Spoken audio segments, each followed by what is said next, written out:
We enjoy political stability despite being a democracy. China is stable, but they're not a democracy. We are a democracy. We're the largest living democracy in the world.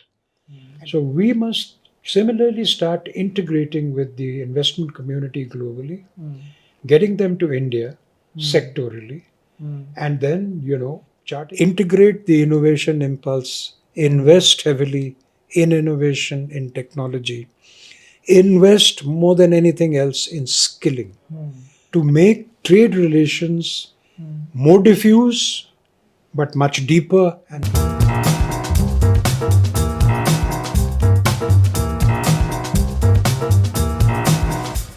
Greetings and warm welcome to Chintan Speaks, the definitive podcast by Chintan Research Foundation. I am your host, Nishit Abhay Patil, research analyst with the Center for Economy and Trade at CRF. We are in an era where the butterfly effect is no longer a metaphor, but it's actually a supply chain reality. A tariff announced in Washington, a drone strike in the Red Sea, or a drought in the Gangetic Plains for that matter, all have direct repercussions throughout India. And as we stand on the threshold for Union Budget 2026, the stakes could not be higher. India has articulated a grand vision, Viksit Bharat 2047, a developed India by the centenary of its independence. But all visions are based on the realities of budgets. And the path to 2047 must be dependent on the decisions that we make along the way, even the ones that we will be making in 2026. And the terrain is no doubt difficult. The International Monetary Fund warns of a global slowdown, projecting the global growth rate to fall to as low as 3.2% in 2026.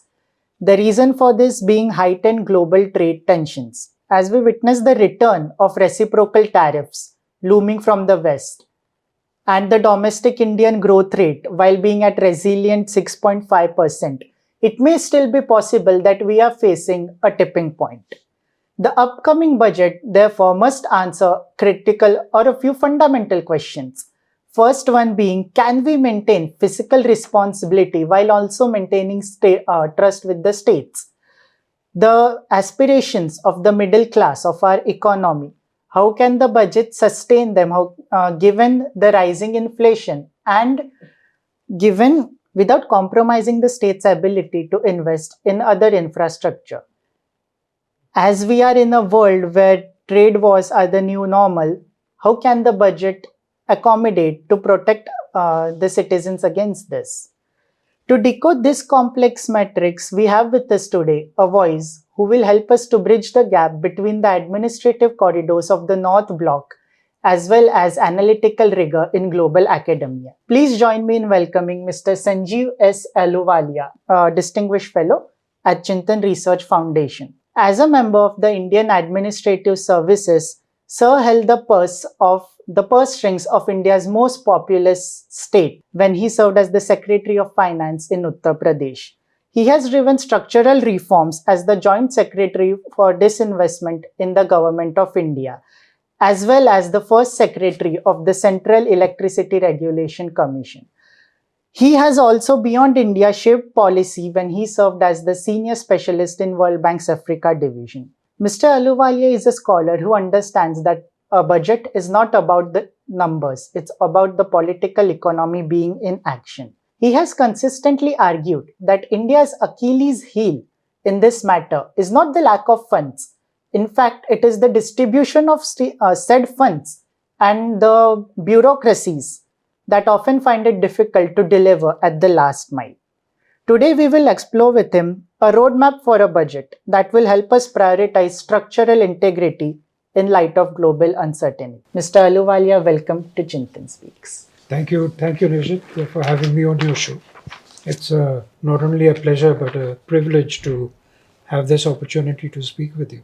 Thank you, Mr. Ahluwalia. Honored to be having this discussion with you. Sanjeev ji, to begin in sort of a broader context or a broader picture, prior to the 2025 Union Budget, you have said that the Indian economy might be at a tipping point. And in a world where slowing global growth and policy uncertainty is predicted, What do you think is the primary challenge here for the finance minister? Do we need to stimulate demand in a way that it helps us counter the global uncertainties, or should we be setting up defensive buffers against the same? Yeah, well, thank you. That's a tough one because you're pointing out all the errors that I have made in the past.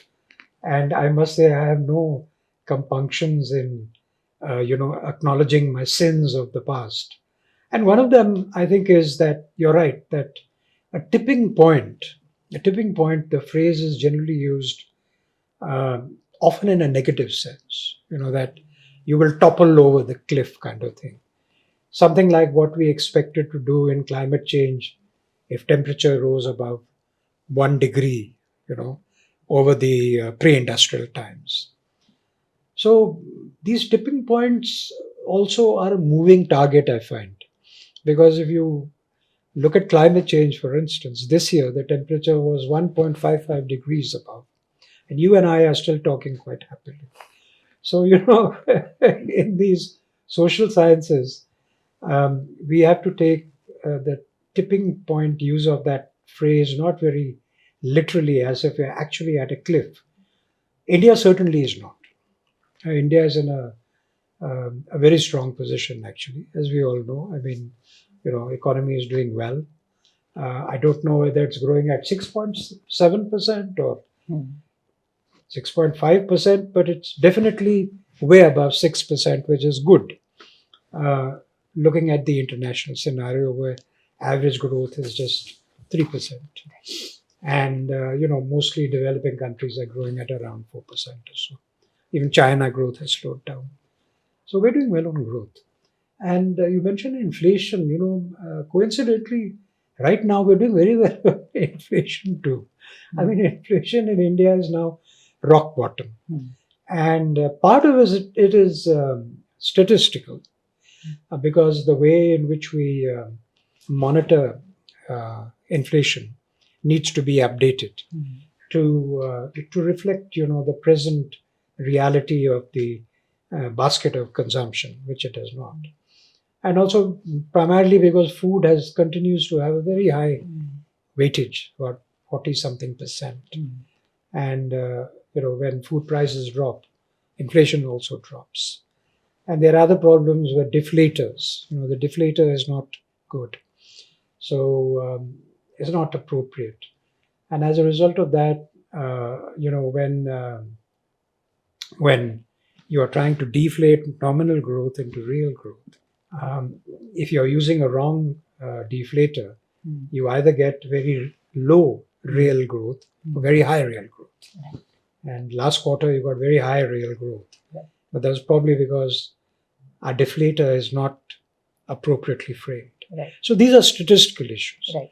Every country has these problems and they have to work through it, to become better. And I'm pretty sure that we're going to be doing the same. So on the macro fundamentals, we are good. Right. And we have done well to come out of the recent long history of uncertainties. First, the COVID. We came out from that very well. And then after that, the long disruptions from the Ukraine war, we have managed to adjust to that. And now there are new disruptions to the international trading order because of the fact that the US is keen to develop a parallel system. And that is something which is very new. It's barely a few months old.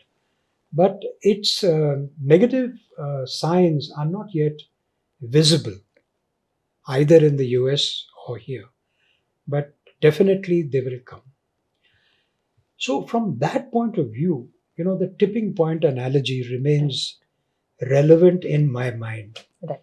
And what I mean by that is that, if you're a country which has very deep reserves, very high incomes, your ability to respond to a crisis is much higher than a upper middle class country like ours, which has limited reserves. And on top of that, a massive population and fairly low per capita income. So we have to chart our path very cautiously, with abundant caution, because we do not have the reserves that we can pull out during the time of a disaster, or during the time of a recession, or during the time of any other natural calamity, to continue to provide a decent um, decent state of living and environment for our people.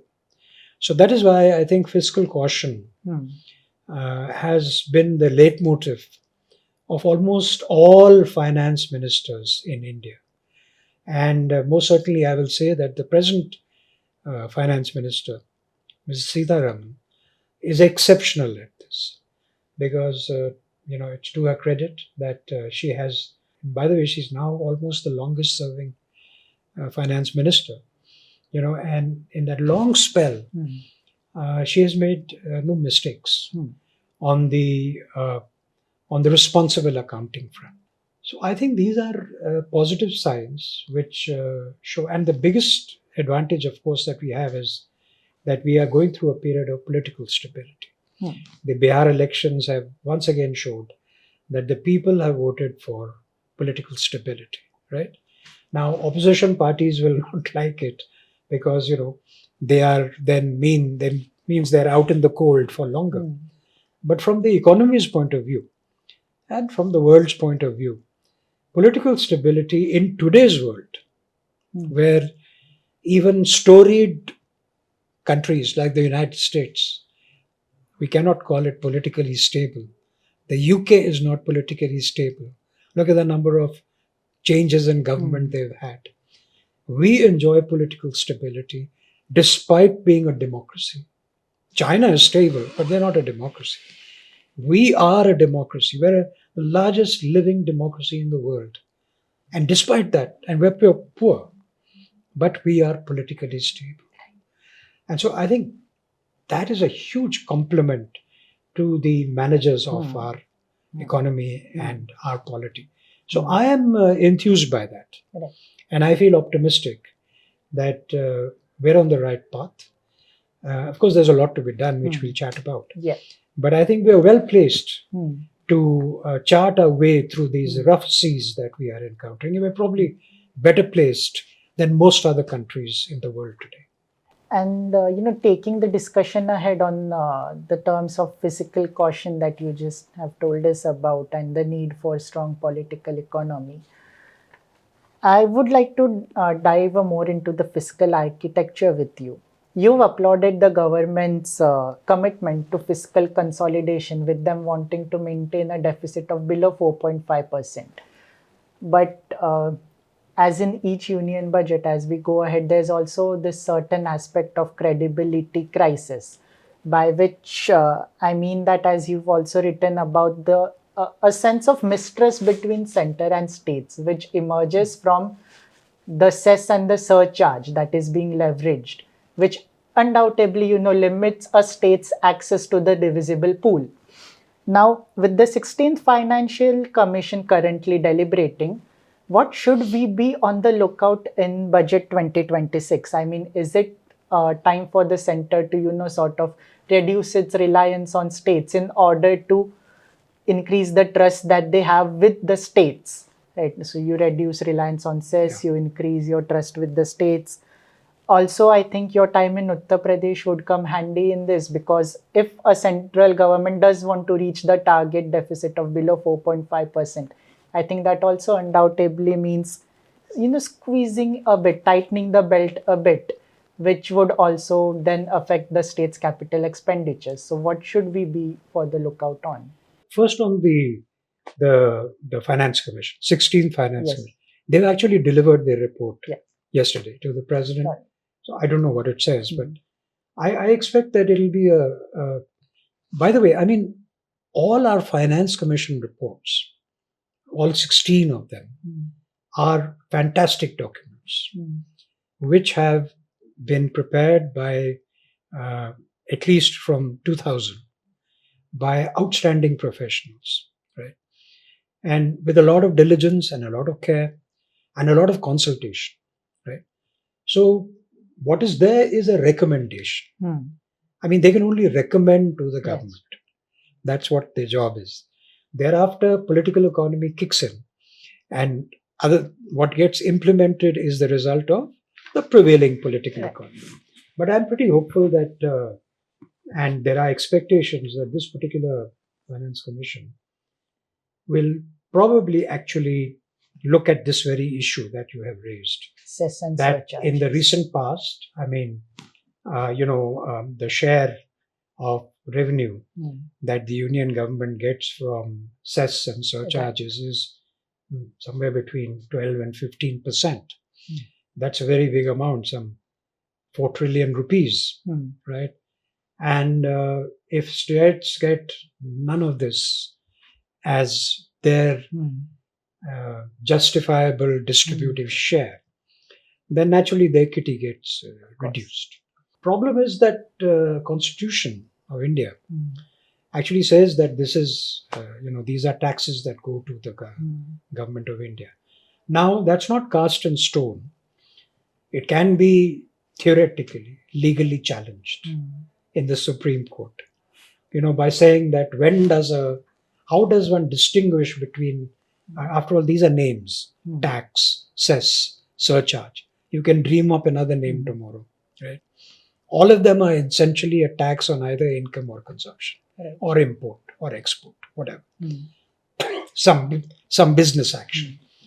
So, what actually distinguishes what are the characteristics of a tax versus the characteristics of a surcharge?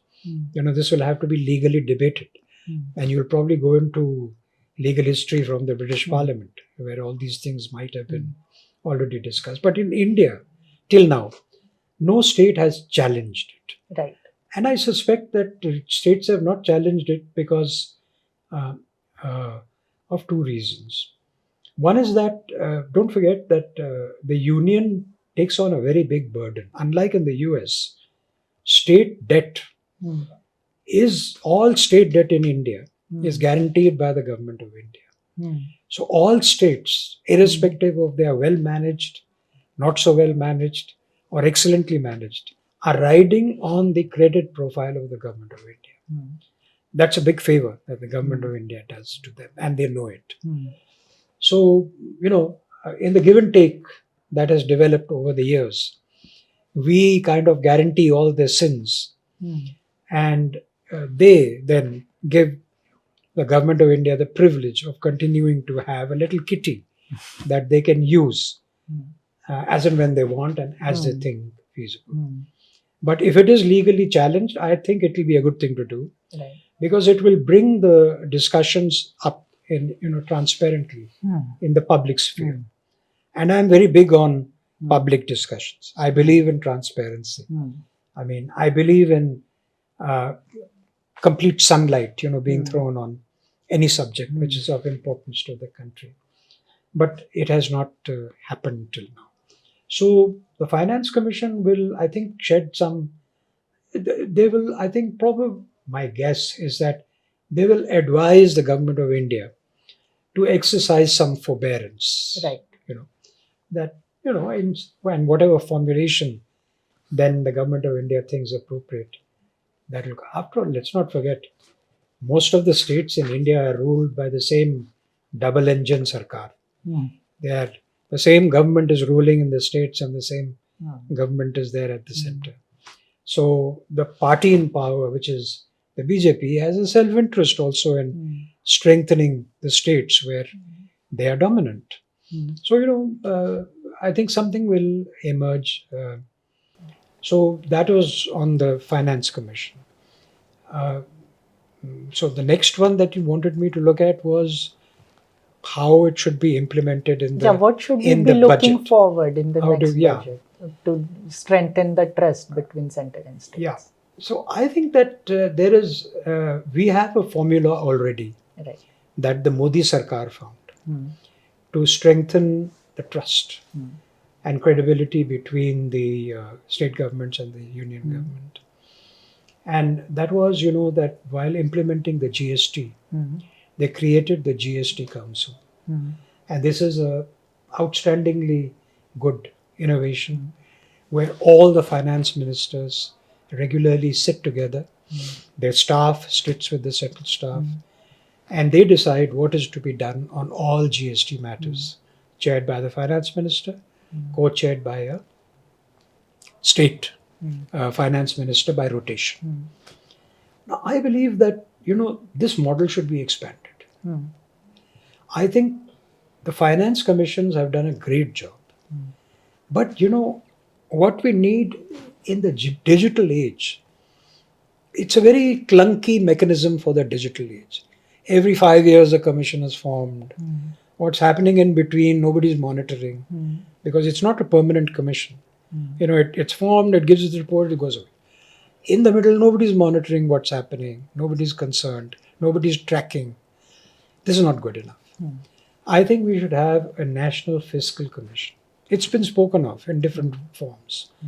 But what I am suggesting is that exactly on the pattern of the GST, fiscal GST commission, should have a fiscal commission where you have the finance minister, similar thing, and all the finance ministers, and all fiscal matters, including about reallocation, the need for vertical and horizontal,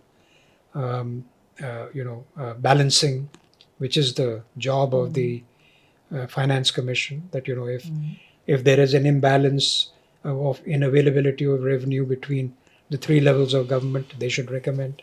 There is an imbalance in the availability of revenue versus need amongst the states horizontally, they should recommend. This can be done online, and that would be so much better. And it would truly convert our system of government into a online, double-engined sarkar. Doesn't matter which party is ruling over there, as long as minds are in sync, that you are working for the good of the economy. And the economy is everybody's economy, not one party's economy.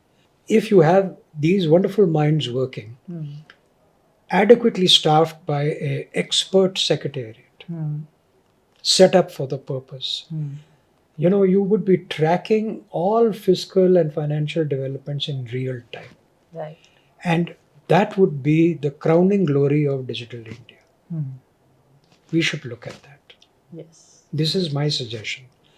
Now, on other things in the budget, the balance between growth, that is basically increasing the expenditure, increasing the fiscal deficit,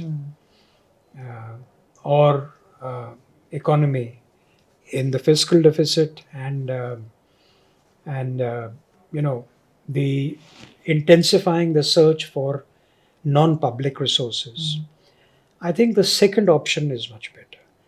I think that the time that we are going into, see, India is in a good position, so we don't feel the problem. Right. We must remember that. We're all in a happy state, but the rest of the world is not in a happy state, and it will start impinging on us in many, many different ways. And there are issues in this strategic area. There are issues in economy. There are political economy issues. So I think it's very important that we should build up our reserves, build up our capacity to deal with uncertainty, increase our financial and fiscal resilience, to prepare for the next 2 or 3 years, so that we should be able to sail through this, as I mentioned earlier, smoothly. So I am for continuing on the path of fiscal consolidation.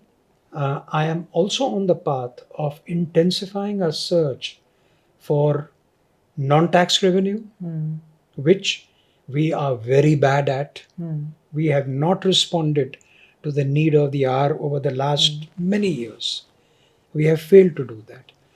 And whether you call it monetization of the existing assets, whether you call it privatization, whether you call it new ways of working so that we can work better with the private sector, whether you call it making business easier, making investment easier so that foreign capital is enthused to come here, all of these are performances subpar. This is the area This is the area where the finance ministry and uh, even the states have to look at. For example, like Chandrababu Naidu, is very good at this. So he's recently, 2 days ago, he called a conference of all business leaders to elicit their opinions on what should Andhra Pradesh do. How should they, navigate this conundrum? So we must similarly start integrating with the investment community globally, getting them to India sectorally, and then, charting out an agenda that we're fixing first a limit that, we are going to keep our fiscal budget deficit at whatever the finance minister there's no point my mentioning a number, but whatever she thinks she's comfortable with. And then the rest of the money we need, we should get from private sources. Right. By assuring private sources that our investment climate is good, prospects for return are good, and the money is safe, which of course they're already assured of because India has never defaulted on any of its debt ever. We these rating agencies, they give us a very low rating, barely investment grade, Baa2, for example, Moody's. But the fact is, we have never defaulted on our debt, which there are very few countries in the world like us. So I think that the budget will respond on all these issues. I mean, if you look at the previous budgets, they have been very responsive to the immediate problems that the economy is facing and the medium term perspective too. So I have a good feeling about this budget. So just sort of deviating for a bit and picking up on what you said about the need for increased foreign direct investment in India. But that conversation is always coupled with, well, then what will happen to, domestic protectionism? We need to be able to protect our own MSMEs and our own domestic industries, those who are not at a large enough scale to be influenced by the foreign investment coming in. So how would you, ensure the safe? This is a lack of imagination. Right. Yes, we have neglected our large industry for a long time. And, we need to do something about it. But look, the world today, if it is slowing down, there is overcapacity in the world. China is full of manufacturing capacity. Now, if you were an international investor, right, you look at the overcapacity and you say, is it really the time for me to put my money into manufacturing, or should I just buy gold? Right.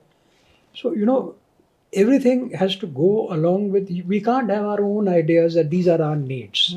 Our needs have to correlate with the needs of the rest of the global economy. Global economy is not supportive today for investing heavily in new capacity unless and until they see that there is a new market which is emerging.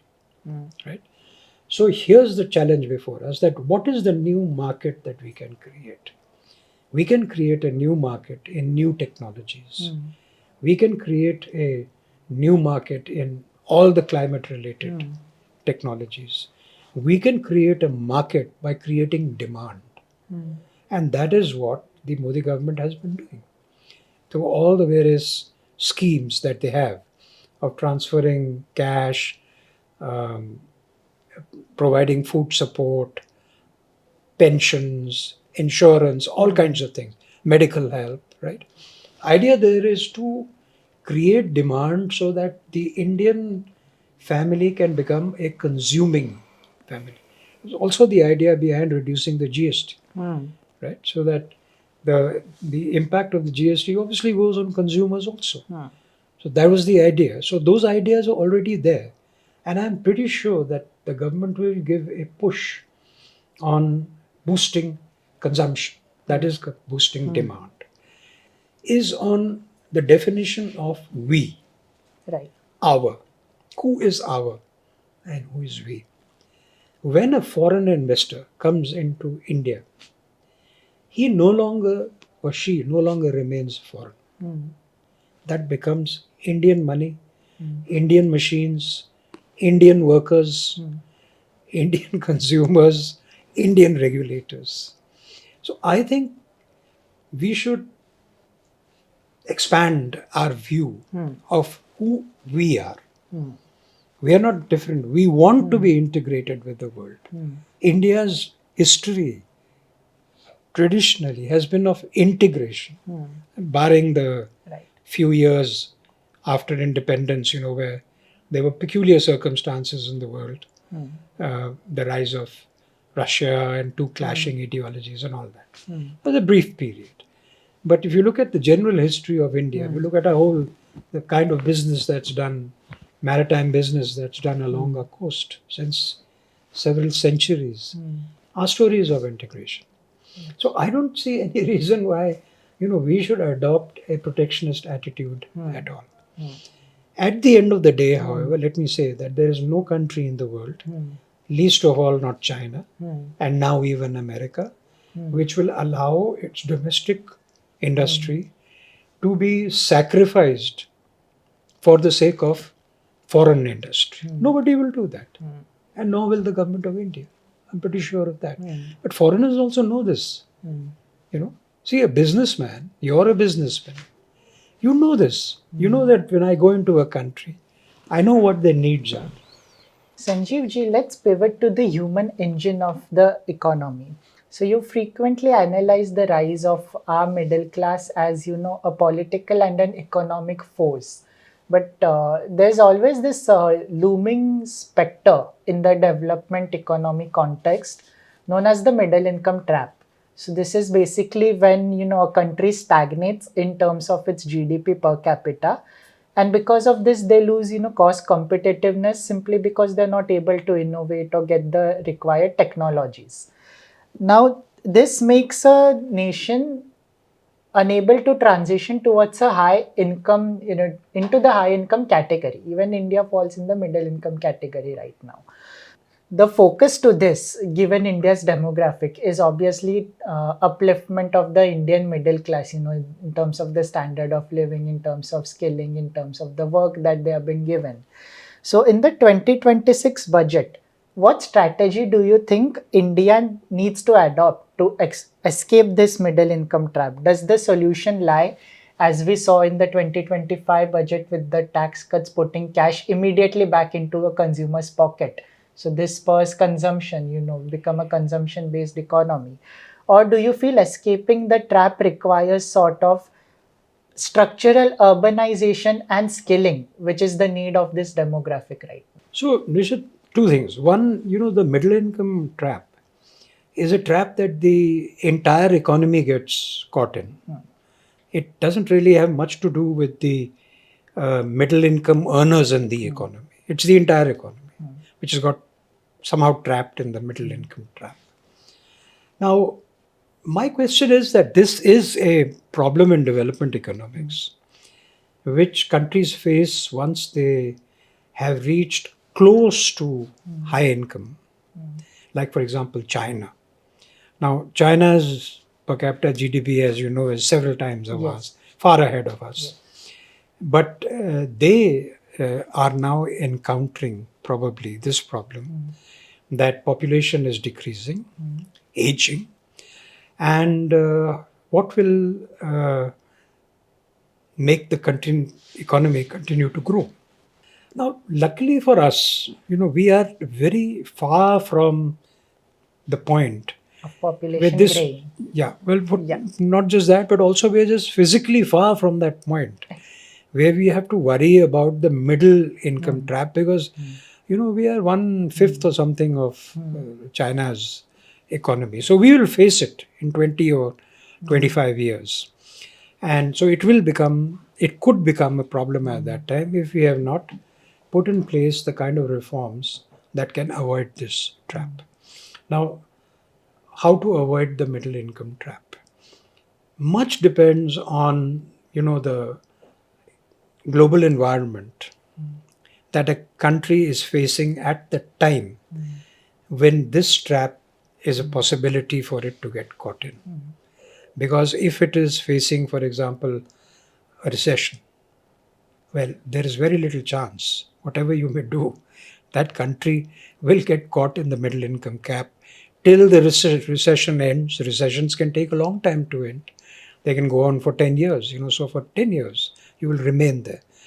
But once the growth impetus returns in the economy, that is your chance then when you can try and escape the trap. You have to prepare for this.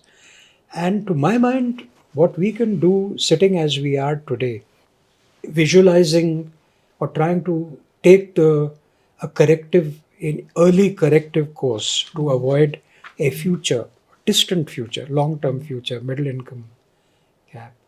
It probably has two or three attributes which I can mention. One is relentless skill development to make your people, compatible not just for your economy, but for the global economy. Relentless effort at that, incapacitating the people to become productive agents of the global economy. Now, there are some subsets of this that are necessary. One is, of course, that we have to look at investing, in in R&D, so that there is enough of innovation happening in the country, so that we can internalize the growth impulse, and we don't depend on some external stimulus to grow. So we call, for example, like our IT industry is export oriented, right? But it's not only export oriented; it's export dependent.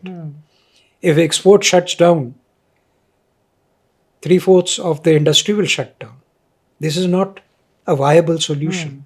The question to be asked is, if our IT industry is so strong and capable, how is it that we have our corporates, our government, our people took so long to adopt digitization, to integrate IT, to integrate what is now going to be AI?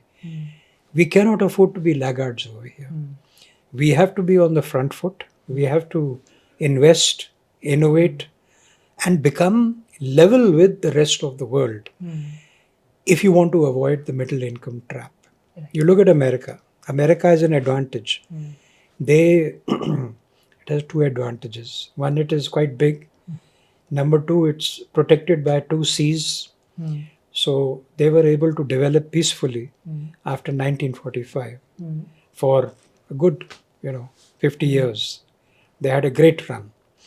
And they developed, and you see what it is today. But not everybody has these advantages. We don't. We are on one side, we are completely landlocked. We have, of course, our seaboards, but over the past few years, we have not developed them to the extent that we should. And we are doing it now. So that will change. That will give us some impetus more to integrate. It will give, for example, now to give you an example, like Sri Lanka is used as the main port for sending stuff to India till recently. I mean, doesn't that sound a little odd to you that goods are coming on some ship, getting offloaded at Sri Lanka, transshipped to India? Why couldn't India have, port facilities which are big enough, attractive enough for a ship to come directly here and to transship to Sri Lanka? But Chinese went and made a port there. So, these are missteps. These happen from time to time because governments are so busy tackling so many issues. But we have to not make these missteps now. Integrate the innovation impulse, invest heavily in innovation, in technology, invest more than anything else in skilling. And by skilling, I don't mean just, college education. No, not at all. Skilling is a state of mind. It's the state of a child's mind. Igniting, as President Abul Kalam used to say, igniting a child's mind. Ignite people's minds. And you will find that the Indian people will respond. And if we similarly, I would use the word husband, our private sector. See, because It's very easy to say, to blame the private sector. Quite easy, the Indian private sector, they only look for profits, right? You hear this quite often. They don't do any R&D. You know, that's because the structures that we have created have not encouraged them to do R&D. We have never given incentives for doing R&D. The R&D field was riddled with inefficient government research laboratories, which are still there. Why should that be there? We have frontline, private companies. Why shouldn't they set up their own massive R&D centers? After all, global capacity centers are now being set up. So why not have R&D too? So it's the question is again of, igniting the entrepreneurial spirit in India. And that is, I think, something that Prime Minister Modi does well. So he knows the game. He talks the talk, walks the walk. So, and other chief ministers are emulating him. Right. And both BJP and non-BJP. And that's a good thing. Because, government finances are very tight in India. After all, government has to earn from the people, right? There's nobody else they can earn from. Corporate sector, tax also comes from the people. Now, if our economic base is so low, our per capita is so low, we have to find additional sources of income and investment. That can only come from the private sector. And I would submit that I still hold that, of course, China was helped a lot by the US. And that is one of the major reasons why they are such a fantastic success. But China also helped itself. China, the amount of struggle they had to go through in the 80s completely changed the structure of the economy. The kind of political struggles they're huge. And there were leaders there, who took the brunt and who did the job. You see the result. Same thing has to be done in India, not just by the government of India, but by at every level. And here I would like to say there is a third level which we are neglecting, which is the local bodies and cities. Sadly, for too long, we have just thought of them as creatures of the state government. And that is how they're treated. Whereas we have cities which have 20, 30 million people each, larger than many states. They have an energy of their own. Urbanization has an energy completely of its own. And we have been slow on urbanization. We should not continue down this path where we believe that, India lives in the villages. Only 20% of India should live in the villages. 80% of India should start getting prepared to come and live in cities, work in cities, behave like people do in the cities, change their old attitudes, integrate, across castes, across religions, across communities. That's city life.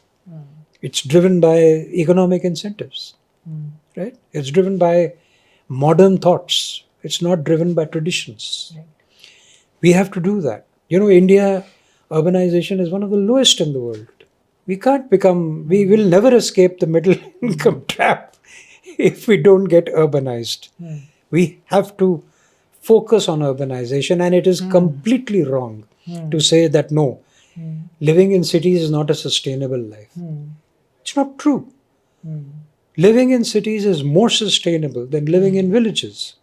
If I have to provide clean drinking water, if I have to provide solar energy, right, to a densely populated area, it's much cheaper for me to do that, for the government to do that, than it is for the government to supply, 600,000 widespread villages with the same facilities.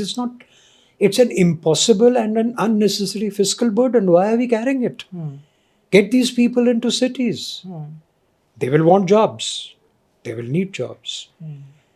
And there again, we have to perform. What is it that our people are best at doing? Not everybody can become a factory worker. The biggest problem there is, think of women. Our women participation ratio of women in the labor force is low. Why is that? Are Indian women not capable? I think they're more capable than men, and they're showing it. Any competitive exam, we always have a woman on top. Right. But our social structures are such that we restrict them, we restrain them. This is completely wrong. We have to modernize our thinking that a child, whether male or female, is your child.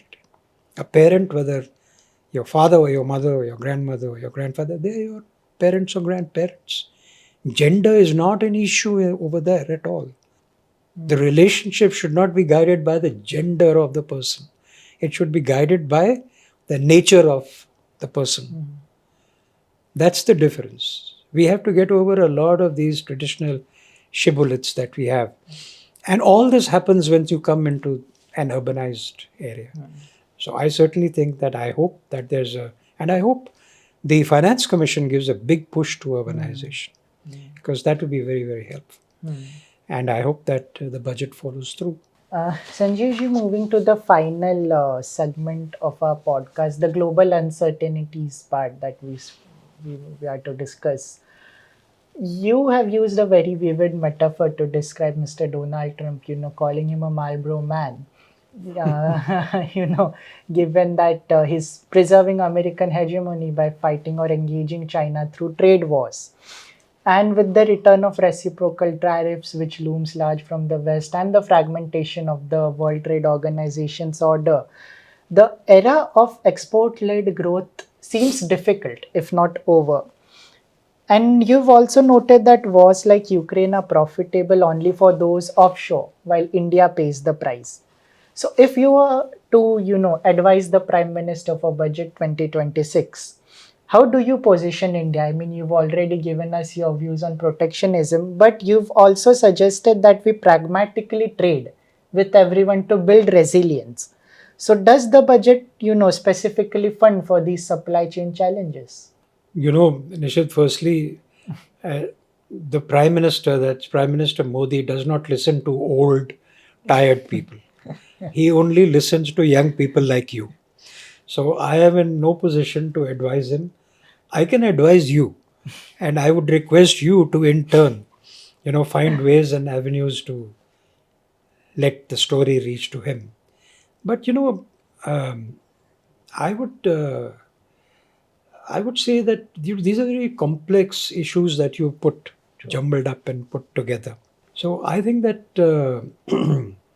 for India, what is of prime importance today is not so much to set, to determine how we can export more. What is of prime importance today is to find out and to rectify why are we not competitive. Because if you become competitive, exports will follow on their own. Our problem is we are not we are competitive in services. So government has done nothing for services. Services exports is booming. Goods export is not booming because our manufacturing is not competitive. And by saying that we are adopting a policy of Atmanirbharta, we are not going to become competitive. Atmanirbharta is the policy that weak countries adopt. Mr. Donald Trump, Marlboro man, his country is weak today. He wants to adopt Atmanirbharta to become strong. No strong country, when America was strong, it never thought of Atmanirbharta, right? Now, I would again say that, we should learn from China. China was in the same position as us. What they did was extremely clever. In the sense, they said yes to investment, no to imports. And investment came because they have a huge market. Investment came to service the Chinese market as a base, and then became an export base for China to export overseas. Exactly the same thing can happen for India. The hit will come on Indian corporate sector. Indian corporate sector will say that what about my business? How can I compete with the large corporates of the world. Now, my answer over there is that times have changed. The large corporates are no longer just sitting in the US and in Europe. There are a few large corporates that even India has. Those names are well known. So we were discussing about if India should, as you've suggested, do we pragmatically trade with everyone to, build resistance given global uncertainties, and how can a budget, specifically accommodate for supply chain challenges? Yeah, I mean, we should, budget is a very limited document. I mean, it has a very specific aim. It is actually to basically, main purpose is on an annual basis, allocate money with the approval of Parliament to different programs of the government and of the state government. That's a limited purpose. Now, because it's an annual event, because it has a history, the government builds in some, or rather shares some policy prescriptions, shares some plans for the future. Those are strictly, not part of the budget, because those are not approved. Those go in the finance minister's speech. What is approved is only the bill of allocations, right? So, but it's an occasion for the government to share its mindset as to what it wants to do, and for everybody else to. Now, the issue of trade, I think we were initially, and we were initially not very happy with joining trading blocs, right? Because it increases the complexity of operations for us. Why is that? Because we are not cost competitive. So trading blocs require you to allow goods to come in freely into your country. Many blocs will have some other requirements that they will want you to meet, either in environment or on labor standards and all those other things. So it was inconvenient for the government to, dilute, I wouldn't say dilute, or rather retrofix all these issues in environment and labor just to trade. It was too big an ask. So we never joined, for example, the RCEP, we never joined.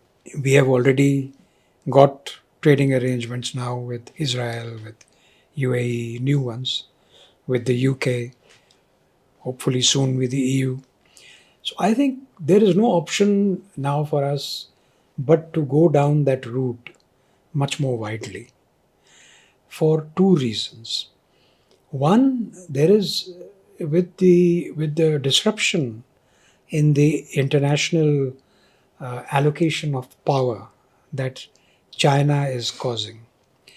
Multipolarity, plurality, all these are necessary kind of adjustments that we have to make.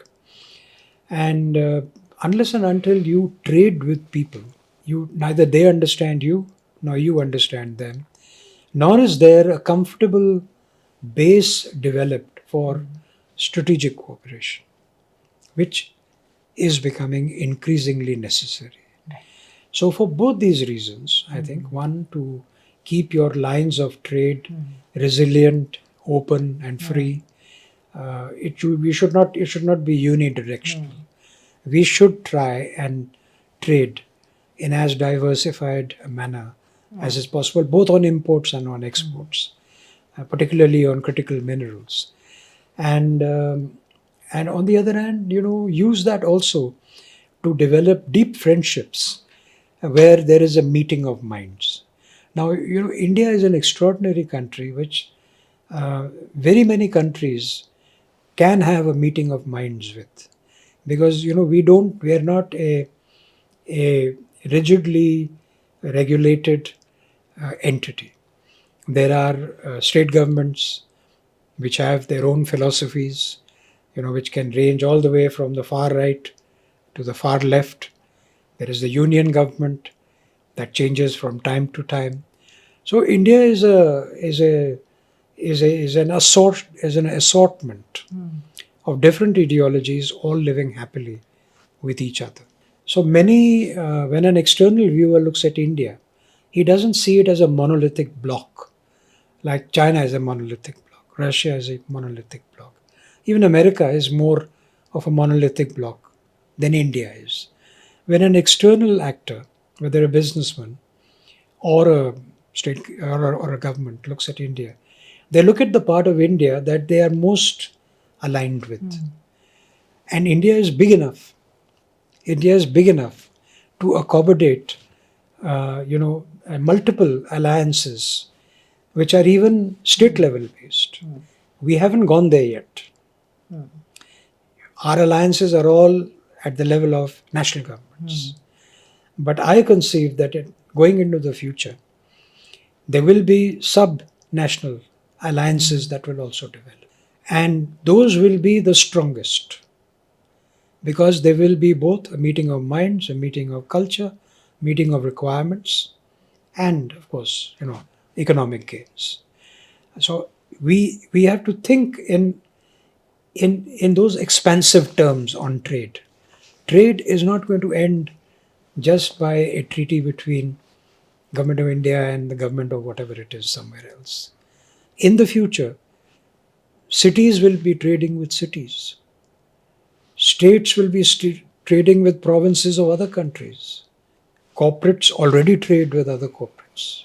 So it's a much more diffused trading architecture which will go well beyond the limits of WTO. Right. The WTO was essentially regulating governments, bringing governments on board. That is one way, that's one level of aggregation, which might not be necessary for continental-sized economies like ours, or like America. America already does that. There are state laws which are very rigid. Or like China. China, of course, is very rigid in uniformity and the national government control. But several other countries in Europe also, regions in Germany may have a close inclination with, say, Pune in Maharashtra, and not with some other state because of history. So, there are many, many levers that we can work on to make trade relations more diffuse, but much deeper and stronger. Rather than monolithic trading relationships, which make or break, not necessarily because of the trade or the inadequacy of trade or problems in trade, they break because of politics. So that is another way of becoming resilient in trade. Yes. By taking the politics away from trade. Thank you, Mr. Ahluwalia. You've helped us truly, decode a complicated matrix for the upcoming financial year. Nishit, Yes, the sir. thing is that when I speak with you, I understand myself. And I am the one who's learning, not You're you. too kind, sir. But today we've seen that a budget is not just defined by its number. We've seen that it is the political economy itself in action. We've discovered how fiscal caution is important. We've seen how in order to escape the middle income trap, it is essential to budget for skill development, for research and R&D, for us to push private sector in order to innovate, in order to trade new technologies.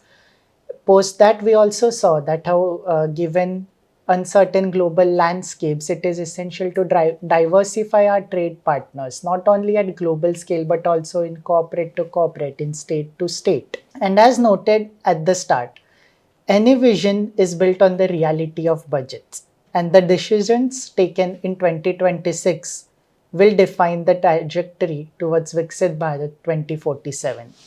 Mr. Ahluwalia, thank you for sharing your experience with the Chintan Research Foundation. And thank you to our listeners for tuning into this episode of Chintan Speaks.